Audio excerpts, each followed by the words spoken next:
জলবায়ু পরিবর্তন বাংলাদেশের পাখিদের জীবনকে করছে বিপর্যস্ত। তাদের আবাসস্থল এবং পরিযায়নের ধরনে নিয়ে আসছে আমূল পরিবর্তন। আজ আমরা জানব বন ছাতারে সম্পর্কে।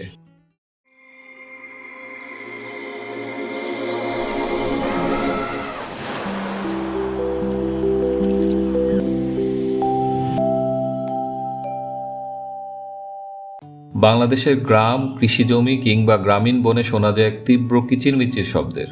একটু খেয়াল করলেই দেখা যায় একদল পাখি লাফিয়ে লাফিয়ে গাছের গোড়ায়, ঘাসের মধ্যে কিংবা গাছের ডালে খাবার খুঁজছে। এই পাখিটির নামই বনছাতারে। একে সাতভাই চম্পা নামেও অনেকে চিনে থাকেন।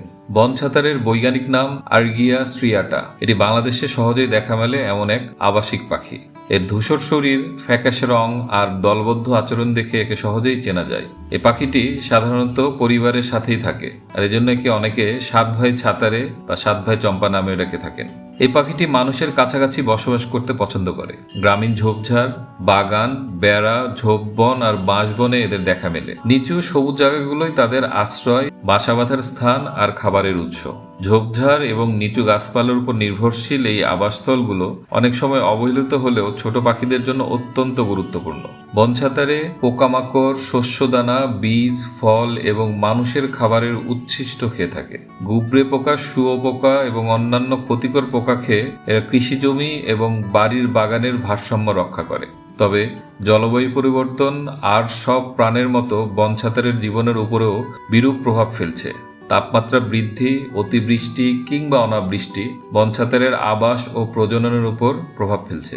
জলবায়ু পরিবর্তনের ফলে বনছাতারের বসবাসের উপযোগী ছোট ছোট ঝোপ বনগুলোর সংখ্যা কমে আসছে। অতিবৃষ্টি বা বন্যার ফলে এর বাসা ভেসে যায়, আবার তীব্র গরমে প্রভাব পড়ে প্রজননে। অনাবৃষ্টির ফলে দেখা দেয় খাবারের অভাব। মানুষের কর্মকাণ্ড এই চাপ আরও বাড়িয়ে তুলছে। অতিরিক্ত নগরায়নের ফলে কমে আসছে গ্রামীণ বন, ঝোপসহ বনছাতারের প্রাকৃতিক আবাসস্থল। অতিরিক্ত কীটনাশকের ব্যবহারের কারণে কমে আসছে মাটিতে বসবাসকারী কীটপতঙ্গের সংখ্যা। ফলে বনছাতারের বেঁচে থাকা হয়ে উঠছে আরও চ্যালেঞ্জিং। বিশ্বব্যাপী এই পাখি IUCN রেড লিস্টে লিস্ট কনসার্ন হিসেবে তালিকাভুক্ত।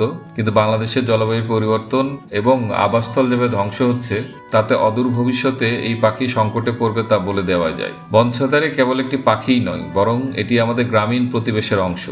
এটি প্রাকৃতিক ভারসাম্যের প্রতীক। বনছাতারের উপস্থিতি প্রমাণ করে আমাদের বাস্তুতন্ত্র ভারসাম্যপূর্ণ অবস্থায় আছে, কিন্তু ক্রমাগতই এই পাখির উপস্থিতি কমে আসছে। এতে আমাদের প্রাকৃতিক পরিবেশগত ভারসাম্যের ভবিষ্যৎ নিয়েও শঙ্কা তৈরি হয়েছে।